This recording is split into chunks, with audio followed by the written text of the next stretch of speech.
rendered by generals, and a lieutenant commander was to challenge and overturn a verdict rendered by admirals.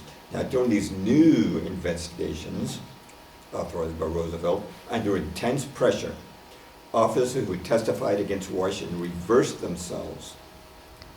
Most did, but a handful did not, and you'll find their names in my book. The Clausen and Sonnet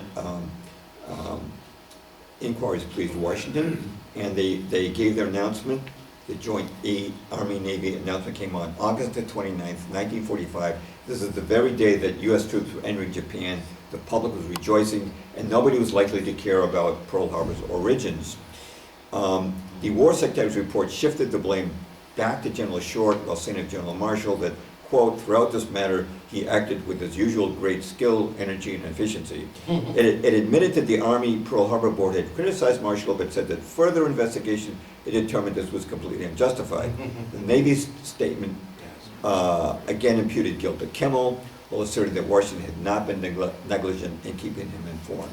Consequently, the American public did not learn what the original inquiries had determined. Of course, anybody who wanted to find out for himself could do so if he went and purchased the 40-volume U.S. government report on Pearl Harbor. I should mention, after the war, Congress did investigate Pearl Harbor, but put it in a nutshell, the Democrats held a 6-4 majority on the committee. They knew that if it was revealed that President Roosevelt had foreknowledge of Pearl Harbor, it could devastate them at the ballot box. And so the Democrats determined what evidence would be held and what witnesses would be called, and they stuck to the party line, and they issued a majority report absolving Washington of any wrongdoing at Pearl Harbor. By the way, collaboration pays. Those who cooperated with the Pearl Harbor cover-up were generously rewarded. Now here we have the Roberts Commission again. January 1942, the same month that he signed the commission's report, Brigadier General McNarney, who was on Marshall's staff, he was promoted to Major General, and then to Lieutenant General, then to Full General, and then after the war he became Commanding General of all occupation forces in Germany. Next to him is Admiral Stanley. After signing the report, he received the Distinguished Service Medal, and the following month, April 1942, was appointed ambassador to the Soviet Union. Justice Roberts is in the middle. To our right from him is Rear Admiral Reeves. After signing the report, he was advanced to full admiral. As was pointed out, quote, his eminent and conspicuous service during the Spanish-American War was his gallantry was discovered by Roosevelt 40 years after the fact. He was long retired. And Frank McCoy is on the right. He became chairman of the Far Eastern Commission, which settled Japan's aftermath after the war. Also, General Marshall, who went on that supposed long horseback ride, he was made America's first 5-star general. That designation had never previously existed. Subsequently, he was made Secretary of State, Secretary of Defense. These were at critical times. Secretary of Defense during the Korean War. His Chief of War Plans, you see next to him, Brigadier General Giroux. He was made a Lieutenant General and Commander of the 15th U.S. Army.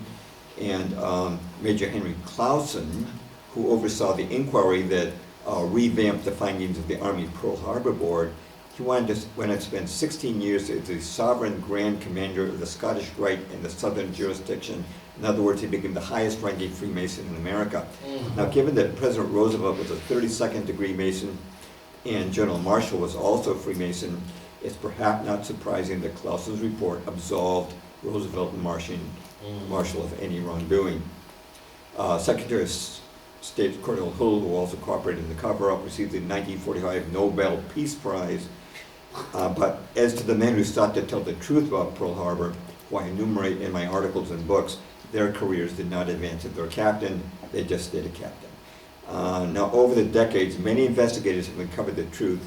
Some examples that I can recommend for reading and reviewing include Pearl Harbor, the Story of the Secret War, published in 1947 by George Morgenstern of the Chicago Tribune. A lot was already known by then.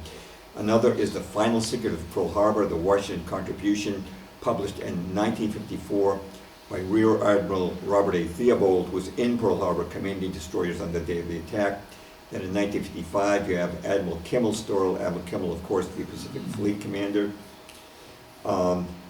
A great book came out in 1983 by John Toland, Pulitzer Prize-winning historian, Infamy, Pearl Harbor, and its Aftermath. I personally consider this the best book on Pearl Harbor. Now, it's interesting, in 1989, the BBC produced a documentary called Sacrifice at Pearl Harbor, which repeats many of the facts I've just given you, and you can watch that on YouTube. Also, a book I mentioned before, Day of Deceit, The Truth About FDR and Pearl Harbor, by Robert Stinnett, published in the year 2000. Now, what were the goals of the oligarchs in the world wars? There was a lot of continuity, and as we'll see, it relates to today. One of the first purposes of the First World War was world government, and the first formal attempt at world government was established after World War I, the League of Nations, which Woodrow Wilson, who we see on the right here at the Paris Peace Conference following the war, he proposed it, but he did not write it. It was written for him. Now the League failed, but world government was strengthened after World War II by the United Nations, which was formulated by many of the same people who were behind the League of Nations. Now here we see a picture of John D. Rockefeller Jr. He's on the right in the first picture. He's given a personal check, which you can see there. It's a personal check for $8.5 million. That's a lot of money for a personal check, especially in the 1940s, I'm sorry. But that was to buy the land for the UN. He's handing it to the first official UN Secretary General, Tridwell Lee.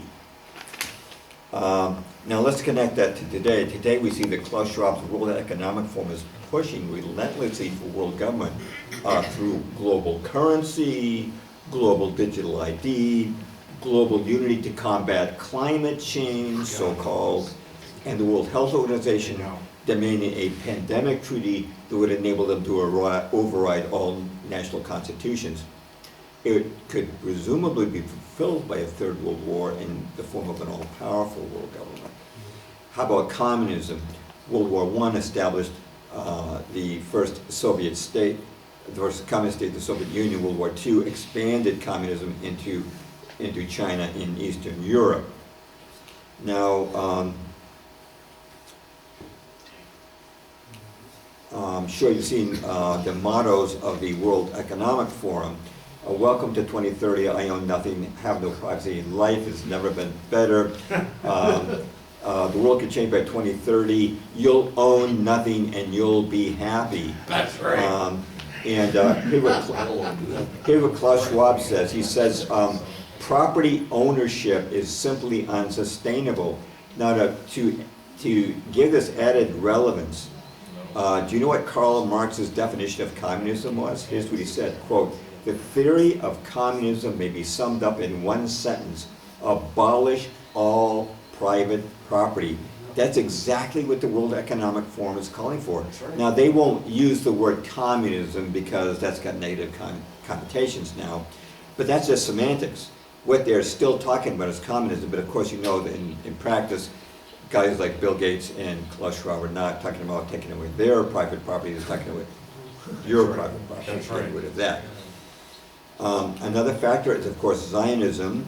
World War I generated the Balfour Declaration, by which the British government, in exchange for bringing America into the war, on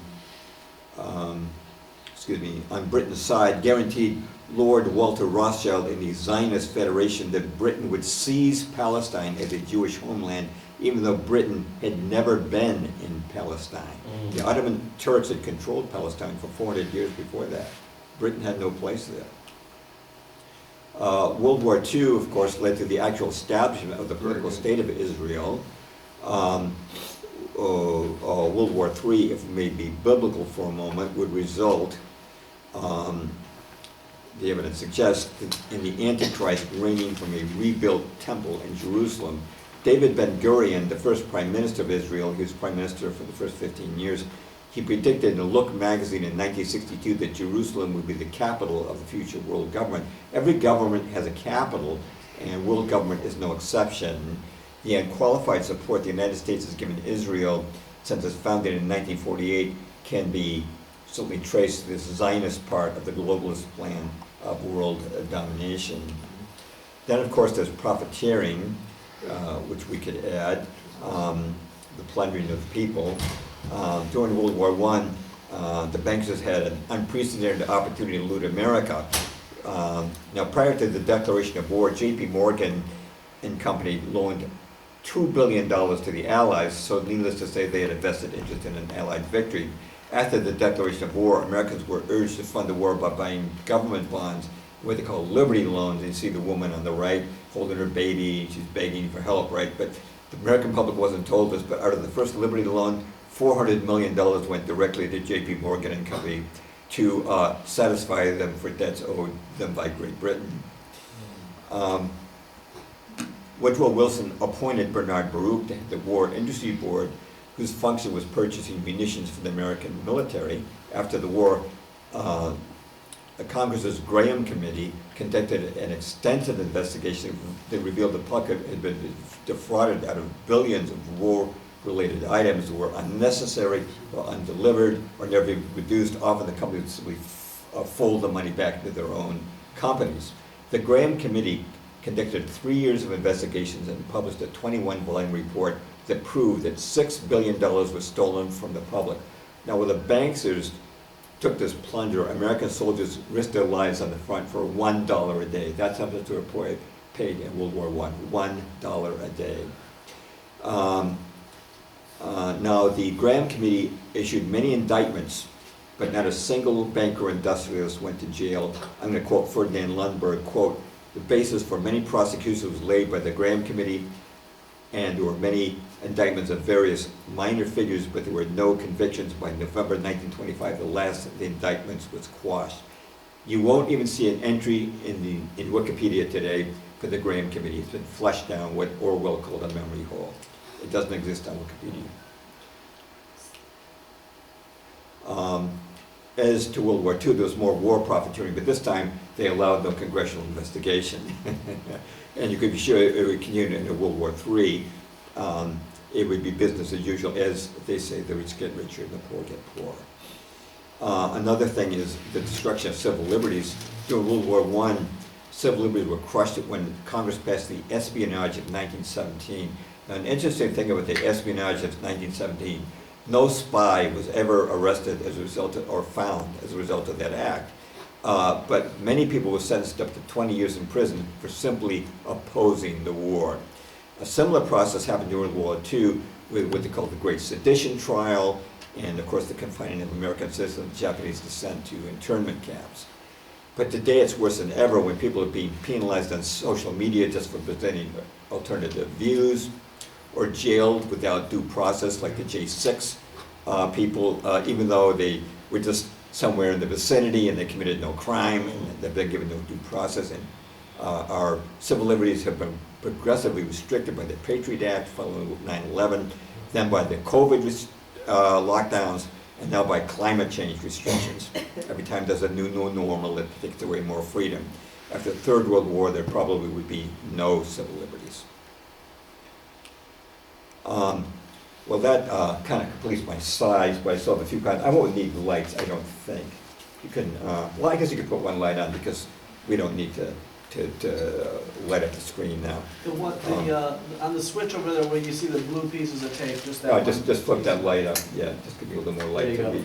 I just have a few written notes. There you go. Because I don't have slides of the future. So we're going to take questions. Well, he's still talking. I'm still talking. Well, you are still yeah, talking? for Okay. just a couple minutes. You talk too much. Yeah. I'm just kidding.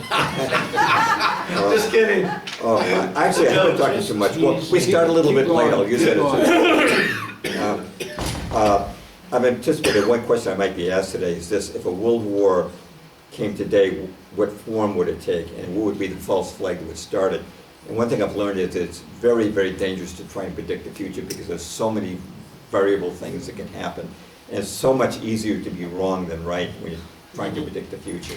But let's consider some scenarios that are not very unlikely. We can see that Israel is bombing not only Gaza, but Lebanon and Syria. They've been dropping missiles into Iran. The U.S. has sent its carrier force to the Middle East. We've sent over 40,000 U.S. troops there with more on the way. And at the same time, Ukraine has been making, with NATO help, incursions into Russia. Either one of these conflicts could involve the United States in a world war, along with our NATO allies, and that could draw China and other allies of Iran and Russia into a world war. And the overriding question of whether a global war would be nuclear or conventional, and to me, I think it's unlikely that they would want an all-out nuclear war because they've invested so much in infrastructures like 5G, surveillance systems, electric cars, and it's like they would destroy all this infrastructure that they've spent so much money on it. But it occurs to me that perhaps a very limited exchange of missiles, such as occurred in the movie Fail Safe, where one American city was destroyed and one Russian city, and then they called, well, something like that could possibly frighten the whole world into accepting a world government. As to the false flag that would actually initiate a global war, that's completely unpredictable. But other than speculate, they would be blamed on our enemies, either Iran or Russia. Another possibility, which I consider perhaps not unlikely, would be some kind of war carried out by the millions and millions of illegal immigrants which have been flowing without restriction into this country for the last few years.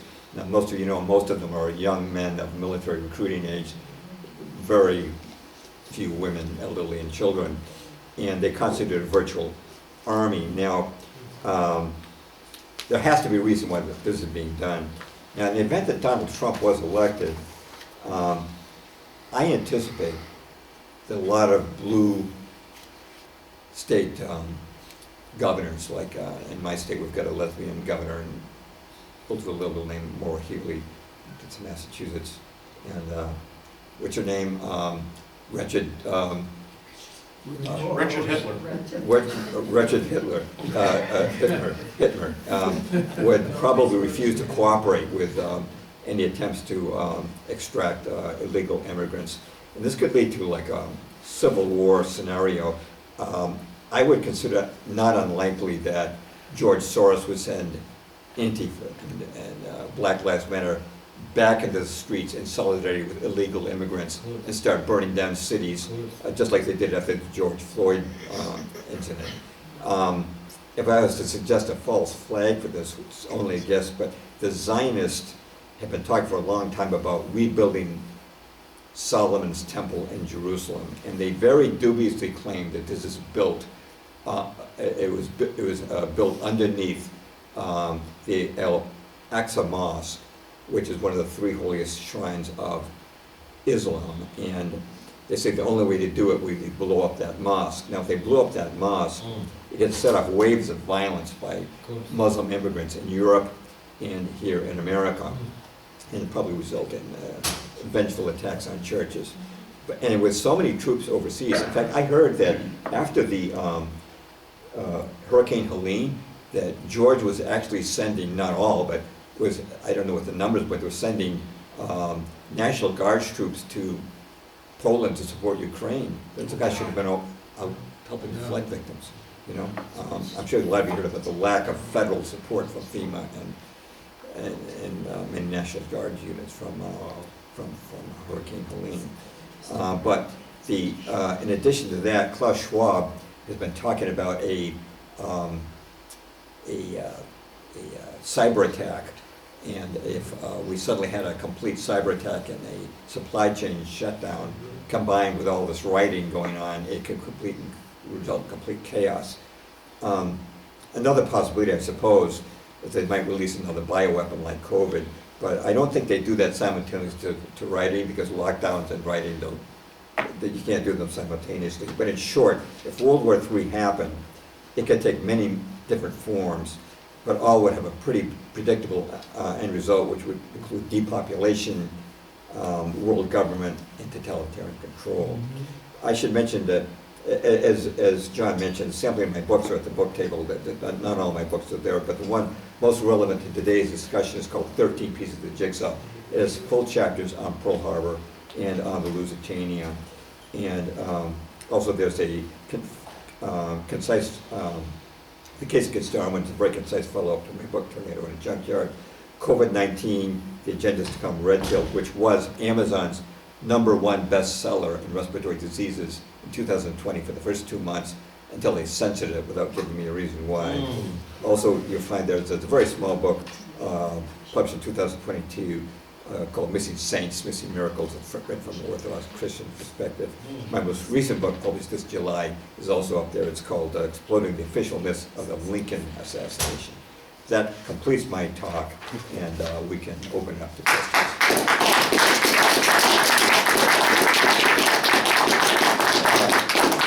Questions or comments? Yeah, I read a couple of reviews on your book there, the 13 Pieces of the Jigsaw, and one of the reviewers, commenters, not reviewers really, but he said, this book helped me out, put more of the puzzle together. It's hard to let go of narratives we've grown up with. James Perloff is not trying to ruin your day, but we need to know the truth. So it's the kind of book that you'll want to have on your shelf, and it's also the kind of book that if you loan it to a friend, you probably will not get it back. So you probably want to buy 2.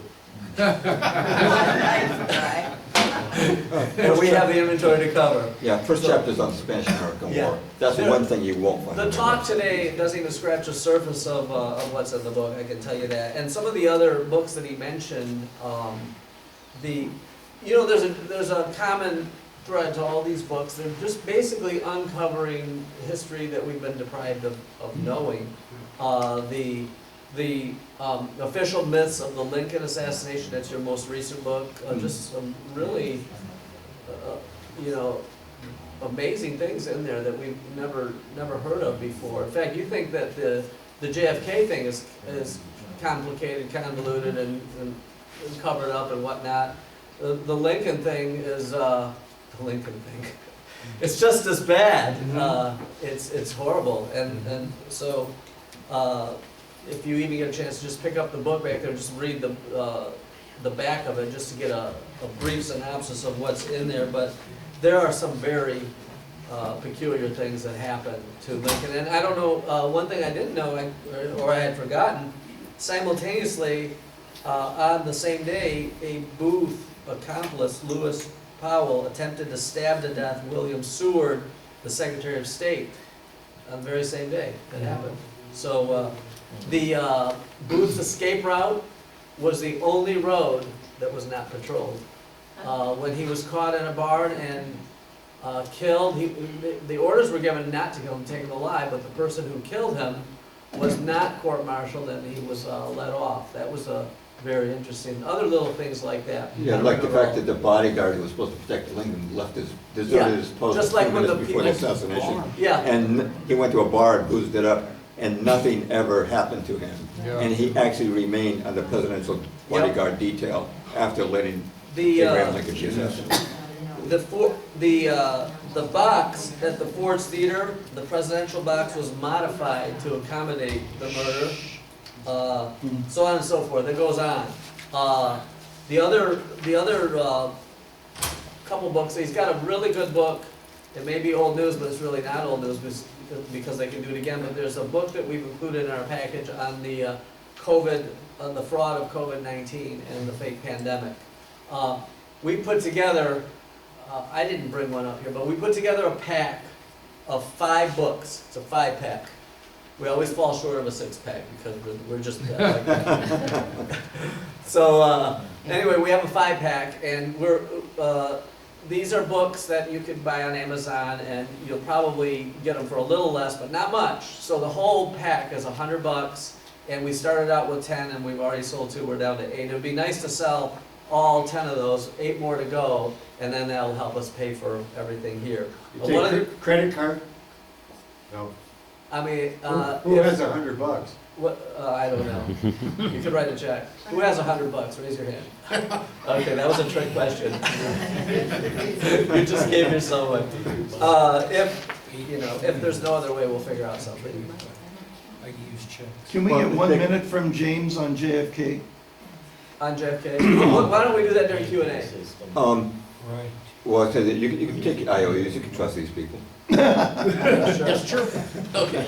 A couple of other books, I forgot, we lost count, so this Truth is a Lonely Warrior, we don't have we it don't here have it. today. This is the but main it's a- book in the pack, the COVID-19 book, the brand new book on the myths of the Lincoln assassination. Couple more books. There's a book that he wrote, The Case Against Darwin. Very interesting. I picked him up from the That's in airport the pack. yesterday. That's Yeah, in it's the back. pack. It's in the pack. The Case Against Darwin's in the pack. Covers every base. You know, it's really funny. You all know that he's not from Michigan. He doesn't know Michigan that well, but you all know that there's a place called Hell, Michigan. It's an actual place. And one funny thing is we're driving. We picked him up from the airport yesterday, and we're driving up Dexter Pinckney Road because we had to avoid car accidents and traffic jams on I-94 and 275 and I-96. It was just totally insane. It was like a 4.5-hour round trip just to go to Detroit Airport back. But anyway, so we took a shortcut up Dexter Pinckney Road from I-94, and as you are going north on Dexter Pinckney Road, you'll see a sign that says Hell, Michigan. And this is really funny because the road that leads you to Hell, Michigan is Darwin Road. That's not a joke. Wow. Just remember that Darwin Road will lead you to hell. Okay. And lastly, in the map, it's true. It's so true. Look it up on the map. Lastly, about the books, the Missing Saints, Missing Miracles. John 14:12. He that believeth on me, the works that I do, shall he do also, and greater works than these he shall do. So there, Christians have always debated, are miracles for today, did miracles die with the apostles, all these things? No, they didn't.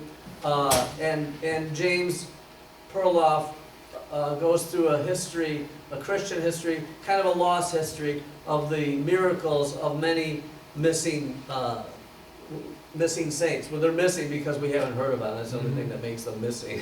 But there were many miracles that have been lost during the well over 1,000-year period.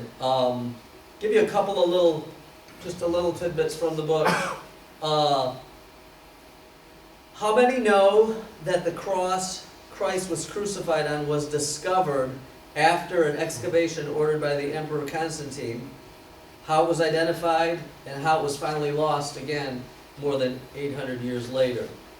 How many know that the 12 baskets which gathered the miraculous fishes and loaves were preserved by Christians and finally brought to display in Constantinople some 3 centuries later? How many know the number of years Lazarus lived after Jesus raised him from the dead? So on. Questions like that are found in this book. Many, many miracles. Miracles have not stopped. Thank God. I thought they had stopped, but we sure do need one right about now. We need a big miracle. And if we don't get a miracle, I guess we will have to exercise our Second Amendment rights. So, did I say that? Okay, scratch that from that video. That sounded awful. That sounded fabulous. I'm just kidding. I have to have deniability. Okay. All right. So, one last announcement. I really need you to go up to the table, by the way, and get some of these. You don't have to buy the whole pack. This book is available on its own, and there's a few other things up there. Like, for instance, the documentary on the sinking of the Liberty ship in 1960, was it 67? So July 8 of 67. That documentary is a 4-part documentary. It's very well produced. I mentioned it to you before. We're down to 3, and that's at that back table there. Okay. Before the Q&A, is Lance in the room? Yeah. Oh, there you are. Okay, very quick announcement from Lance concerning these gigantic signs that he brought in and the cards that he put on your seat. That was Lance who did that. I just want that to be clear. What's that about, Lance, real quick? Come on. All right, good.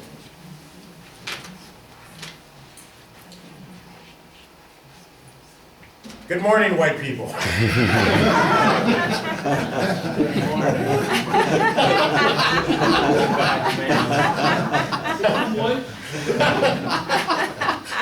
Okay, look, What's the name of the group that you head up? The one that you personally head up? White Lives Matter? Yeah. All right, listen. A lot of Americans think that we're immune from a communist overthrow. All you have to do is look at Russia. Russia was a Christian nation for 1,000 years before the Bolsheviks overthrew the Christian government. We're not immune from a communist overthrow, and we're literally on the verge of that. And so we're part of an organization that is a game changer, and the Democrats are really mad about what we're doing in Michigan, Wisconsin, and Pennsylvania. I'm here to talk to you about what we're doing in Michigan. 10X Votes is a get out the vote program. It's usually the Democrats who are doing stuff like this. And we haven't needed to because we vastly outnumber them. Problem is, our people haven't been voting. Amen. That's it. When we get out and vote, we win everything.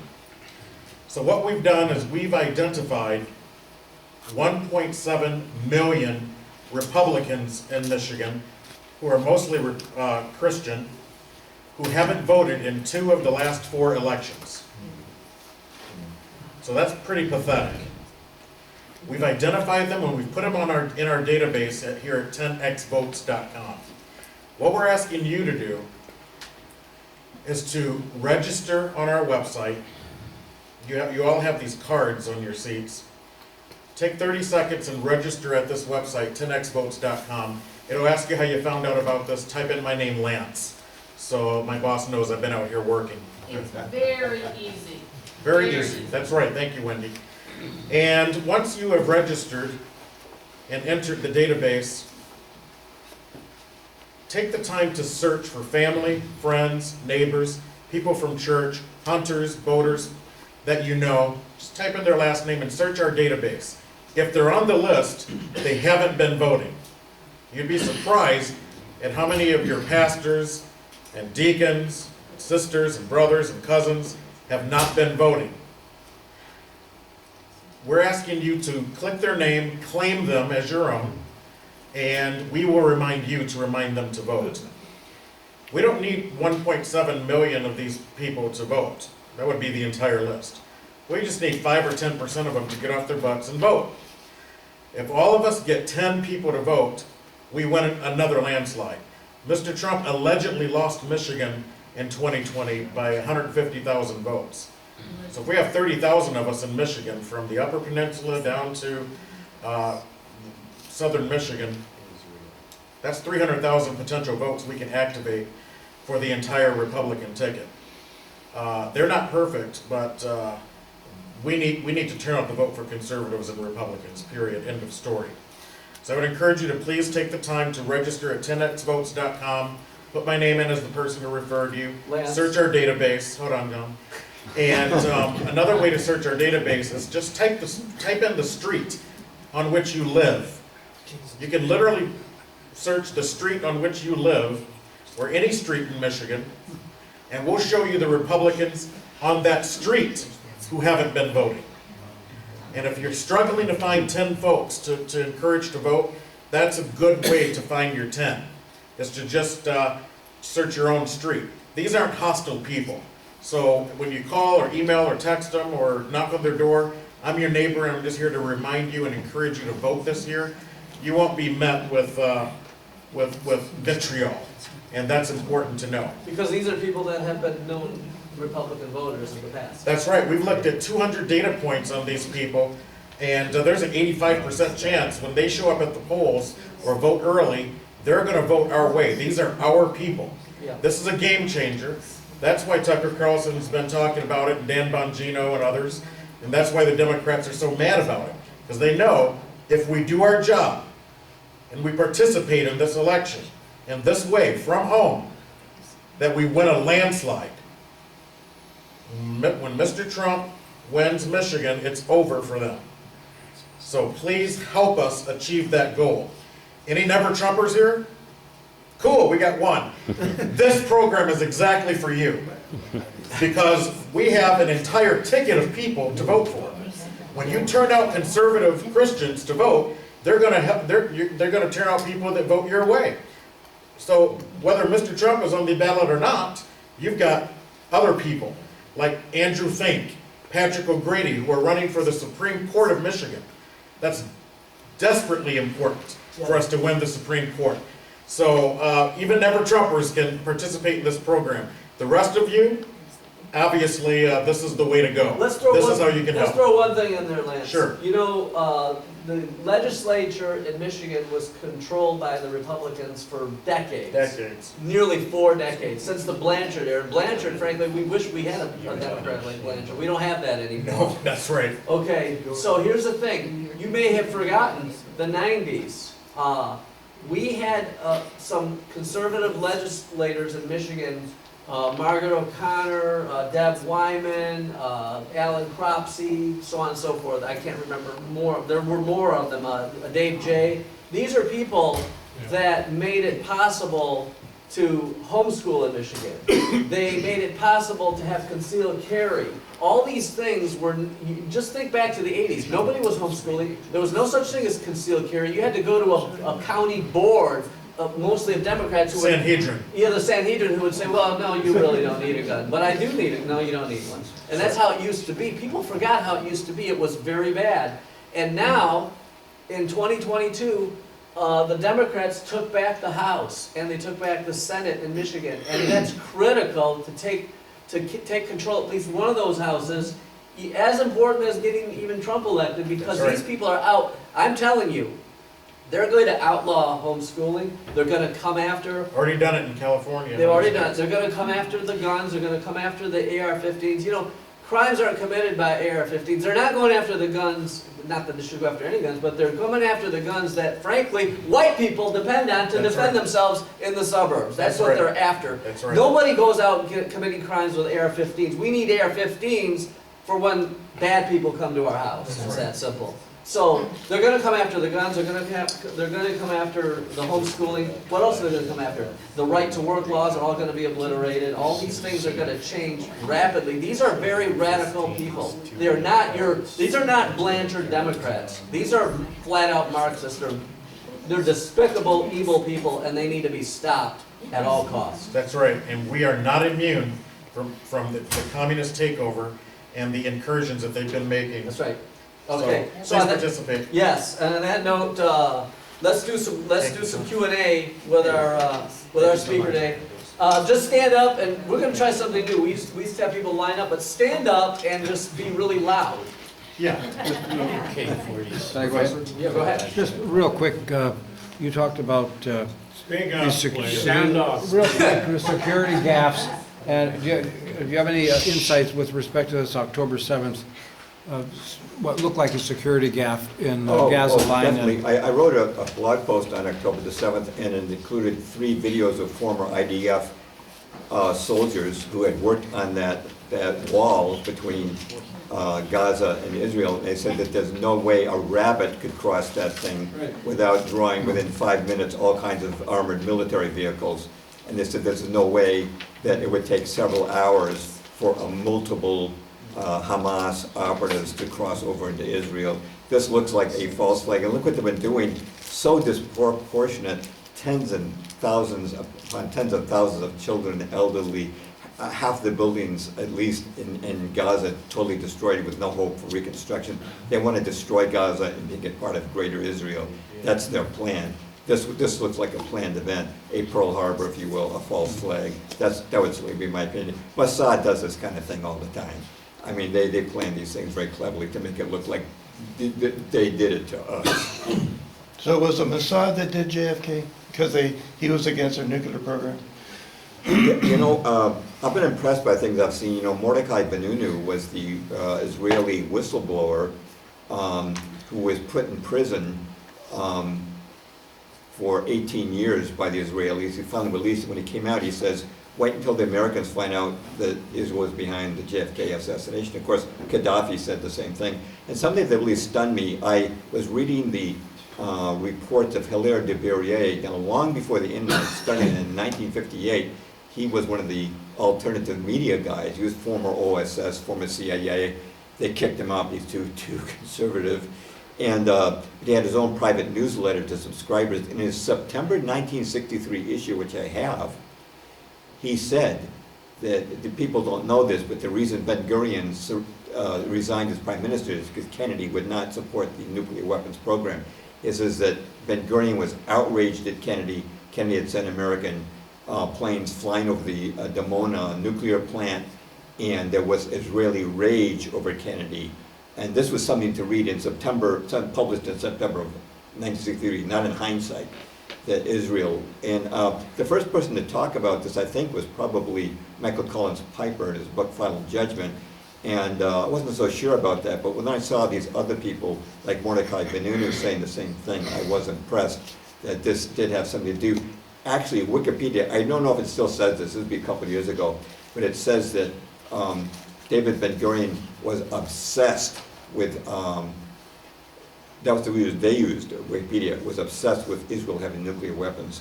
So I think that this was some kind of a trigger for what happened on November 22nd, 1963. I don't know that, but there seems to be evidence that points in that direction. Be loud.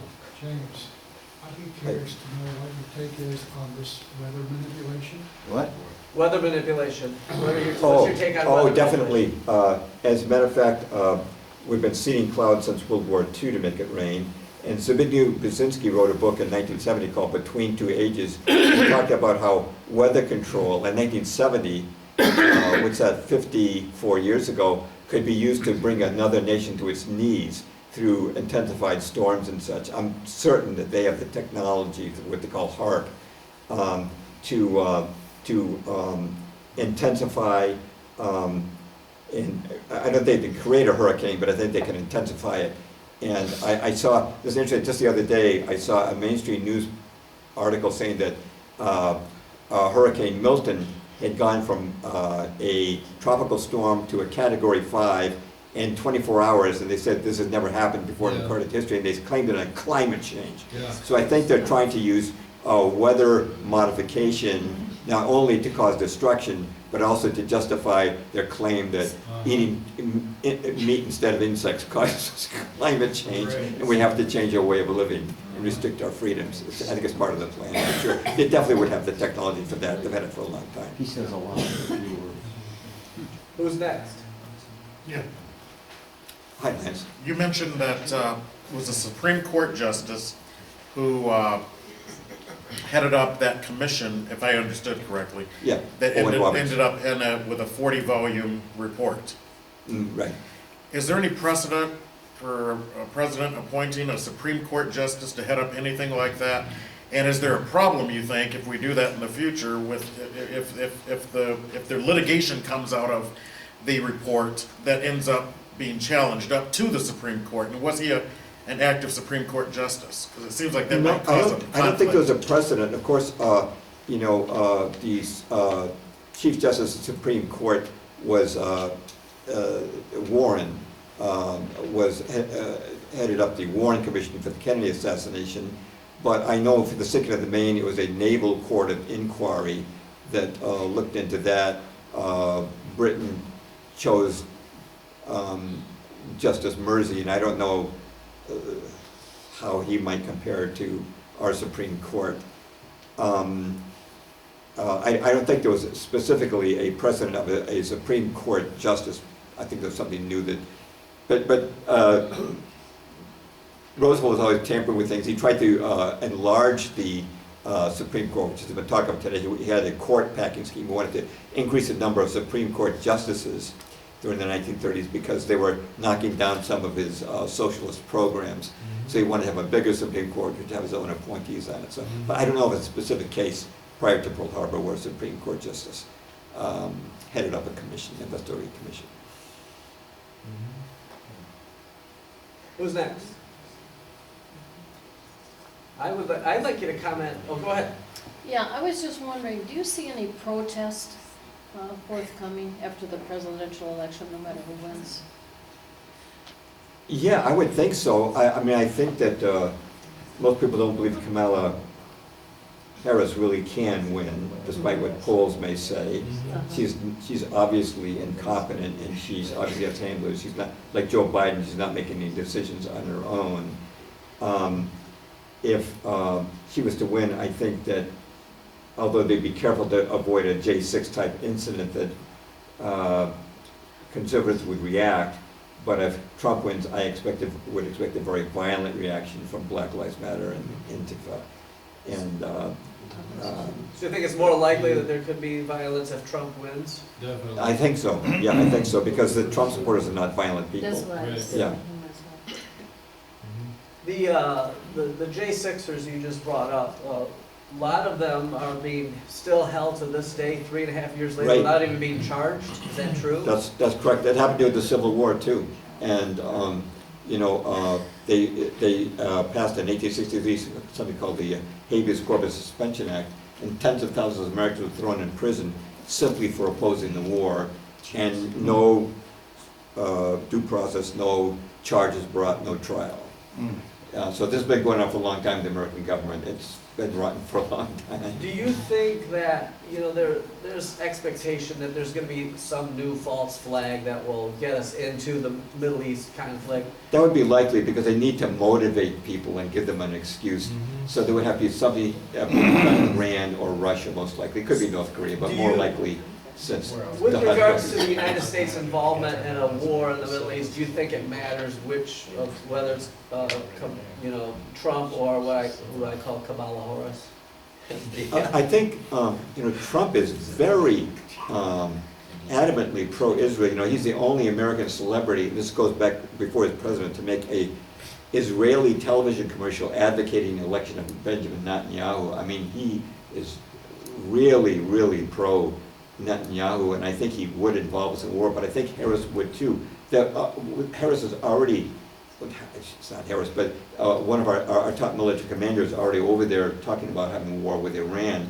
So I think we'd have a war in either case, but I think that one good thing about Trump is that I think he has a better relationship with Putin, and he'd be less likely to draw us into a conflict there. And of course, his domestic policies on immigration, and if there were any Republican bills that got passed, he would not veto them, and Harris would. So as much as I have my doubts about Trump because of his Israeli stand, I would think that Harris Waltz would be an absolute disaster for America. That they would keep the floodgates of illegal immigrants coming in, and we probably would see the communists take over America. Yeah. That's right. Aren't we a naval power? That's how the United States has projected power around the world, is through its Navy. And isn't the Navy, except for submarines, irrelevant because of hypersonic missiles? Yeah, I've heard that Russia has hypersonic. I hear different things, you know, that there's exaggeration about these hypersonic missiles. I'm really not sure what the truth is, and a lot of that would be top secret anyway. But I understand that Russia does have missiles that are undetectable by Radar. missile defense systems. The V2 was hypersonic, it went Mach 5. What was that? The V2 missile in 1945 was hypersonic. Is that right? Everyone's hyping hypersonic. Oh, that's The interesting. V2s were I didn't know that. 5 times. But the if it speed creates a of sound. plasma that the radar can't see, how do you stop it? And so the aircraft carriers are just targets waiting to happen. Right, exactly. Kind of like the battleships at Pearl Harbor. They were obsolete by the end of World War II. Yeah, I wouldn't have a lot of confidence in this, and I think that America's policies have enraged so much, and I don't think our soldiers would have a lot of motivation for it. And it's not like we're fighting for our freedoms or something like that. It's all DEI. A lesbian just sank a Navy ship. In New Zealand? Of political correctness, you know, political correctness is disastrous. You know, I wrote a screenplay in the mid-1990s, it was optioned a couple of times by Hollywood Christians, never made it into a movie. But at that time, I noticed that Disney, this is the mid-1990s, about 30 years ago, was offering fellowships for creative people. And I thought, well, fellowships, that'd be nice if we could get a fellowship at Disney, you know, that'd be kind of cool.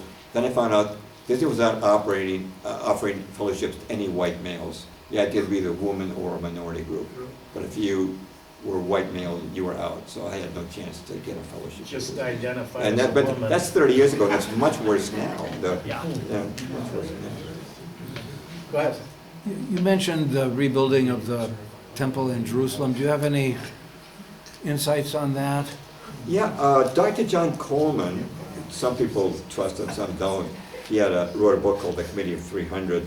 He said that the idea that the Al-Aqsa Mosque was built on the old Second Temple of Solomon was a complete fake. There was an archaeological misinformation designed to support the Zionist cause.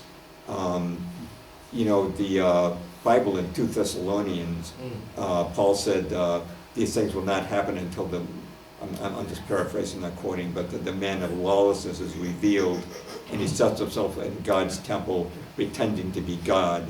And I'm sure that's a reference to the Antichrist.